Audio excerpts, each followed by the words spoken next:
दोस्तों, आर्कियोलॉजिस्ट का काम इतिहास को संरक्षित करना और उसे खोजना होता है। साथ ही वो नई नई सभ्यता और संस्कृति को पुराने सभ्यता से परिचित कराने वाला सेतु भी होता है।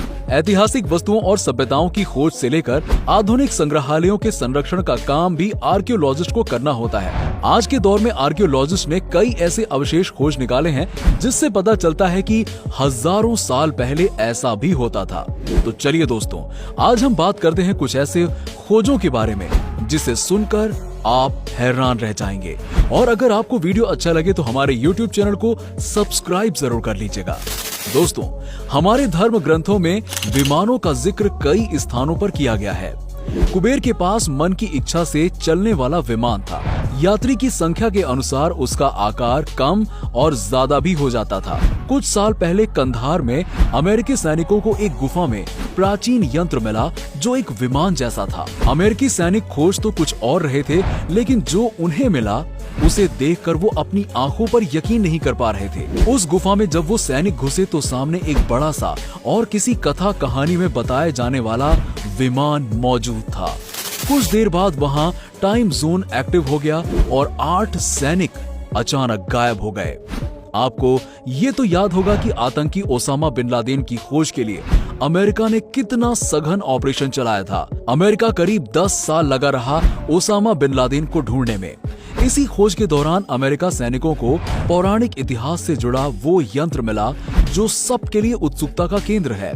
दरअसल सैनिकों को कंधार की एक गुफा में मिला एक अद्भुत विमान। इसकी जानकारी वैज्ञानिकों को मिली तो चौंकाने वाला सच सामने आया। इस विमान की लंबाई 12 फीट है। ऐसा ही एक विमान का उल्लेख महाभारत युग की कथाओं में मिलता है, जिनमें बताया जाता है कि 4 पहियों वाला 12 फीट का एक विमान है। इसके पहियों में कई अलग अस्त्र लगे हुए हैं जो युद्ध के दौरान शत्रुओं का विनाश करने के लिए पर्याप्त हैं। सैनिकों के साथ हुई इस घटना के बाद रशियन फॉरेंसिक इंटेलिजेंस सर्विस ने इसकी पड़ताल की और एक रिपोर्ट पेश की, जिसमें बताया गया कि ये विमान करीबन 5000 साल पुराना है और ऐसे विमान का उल्लेख भारतीय ग्रंथ महाभारत में मिलता है। दोस्तों, अब हम बात करेंगे एक ऐसे पेड़ की जो करोड़ों साल पुराना है।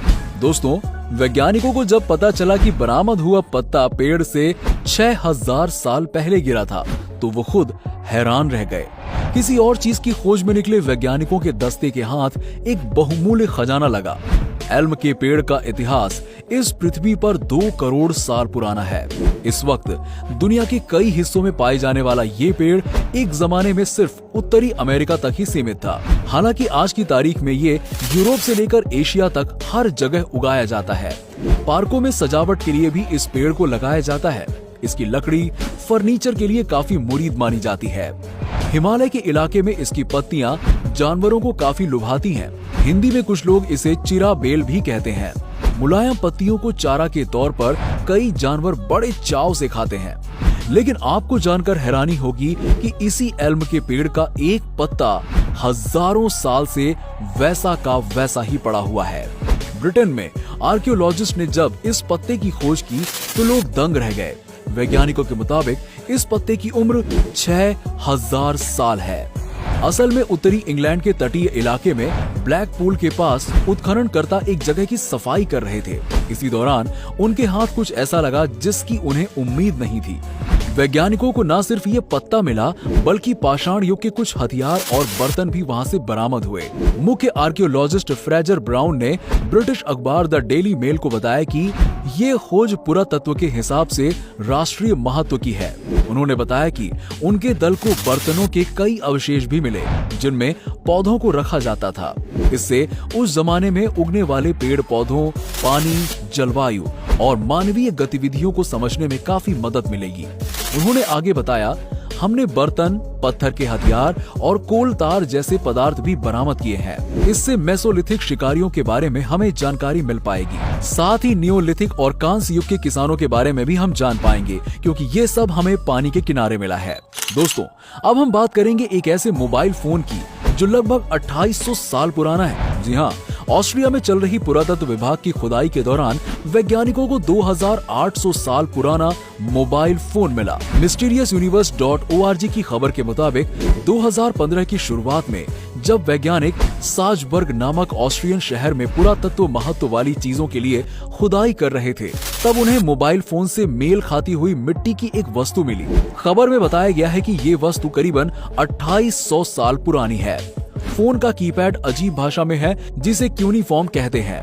बताया जाता है कि ये सुमेरियन सभ्यता की भाषा है और हजारों साल पुरानी है, लेकिन 19वीं शताब्दी में इसका अनुवाद किया जा चुका है। एक विवादास्पद थ्योरी के मुताबिक नेपच्यून नामक ग्रह से अनुनाकी नामक एलियंस ने आकर पृथ्वी पर सुमेरियन सभ्यता की नींव रखी। यही एलियंस इस मोबाइल फोन को यहाँ लेकर आए थे और इन्होंने सुमेरियन लोगों को इससे लैस करना चाहा होगा, लेकिन जब इन्होंने देखा कि वो लोग अभी इसके लिए तैयार नहीं हैं, तो उन्होंने उनको मिट्टी से बने मोबाइल फोन दे दिए होंगे। अगर ये सच नहीं है तो मोबाइल फोन जैसा दिखने वाला वस्तु मिलना क्या एक संयोग है या फिर सच में धरती पर एलियंस आए थे?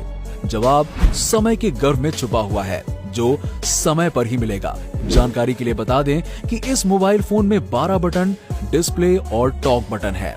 दोस्तों, उत्तरी अमेरिका में मिले अभी तक के सबसे बड़े हीरे को dominion diamond mine and Rio Tinto समूह ने कनाडा के बर्फीली उत्तरी क्षेत्र से निकाला है। 552 कैरेट का ये पीला हीरा डियाविक खान से मिलता है।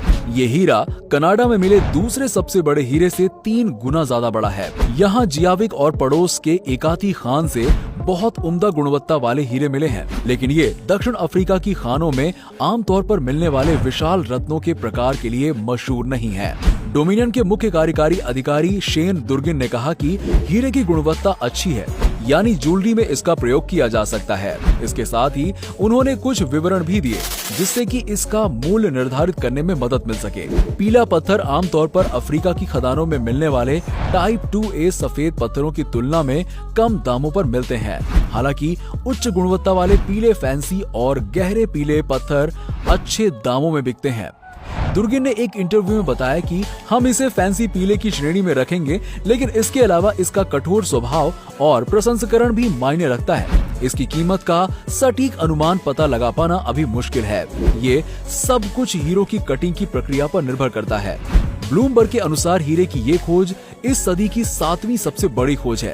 ये खोज अब तक खोजे गए 30 सबसे बड़े पत्थरों में से एक है।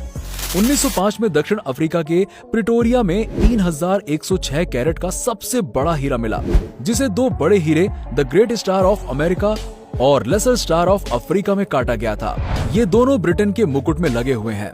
जानकारों के अनुसार पृथ्वी पर लगभग 4 से 5,000 वर्ष पूर्व हाथी जैसा दिखने वाला, लेकिन उससे भी कहीं ज्यादा विशाल एक जानवर रहता था।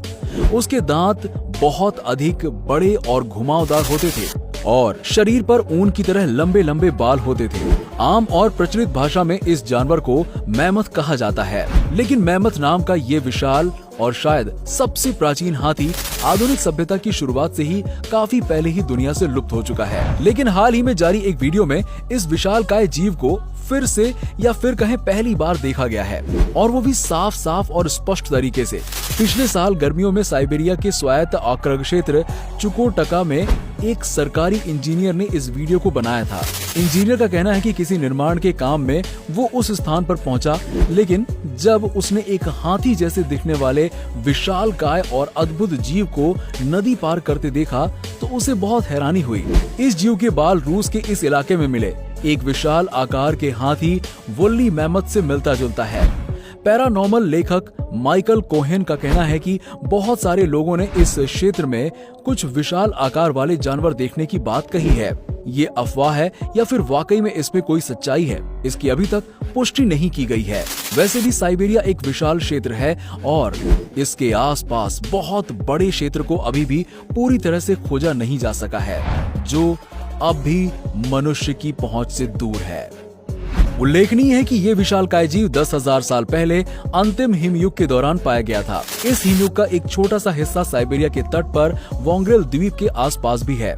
जानकारों का कहना है कि लगभग 3500 वर्ष पहले तक भी इस जानवर के जिंदा होने का अनुमान लगाया जा सकता है, लेकिन उसके बाद इसके जीवित होने के कोई भी साक्ष्य या जानकारी नहीं है। कुछ वैज्ञानिकों ने ये संभावना जताई है कि मैमथ प्रजाति के कुछ जीव जो अन्य स्थानों पर से विलुप्त हो गए थे, वो आज भी इस स्थान पर मौजूद हैं। अगर जीवित बचे वोल्ली मैमथ्स साइबेरिया में पाए जाते हैं तो ये संभवतः महानतम खोजों में से एक होगी। तो दोस्तों, आशा करता हूं कि आपको वीडियो पसंद आया होगा। अगर आपको वीडियो पसंद आया हो तो हमारे YouTube चैनल को सब्सक्राइब कर लीजिएगा और इस वीडियो को ज्यादा से ज्यादा शेयर कीजिए। और अगर वीडियो पसंद आया हो तो वीडियो को लाइक करना बिल्कुल ना भूलिएगा। आज के लिए सिर्फ इतना ही, मिलते हैं अगले वीडियो में, तब तक के लिए नमस्कार।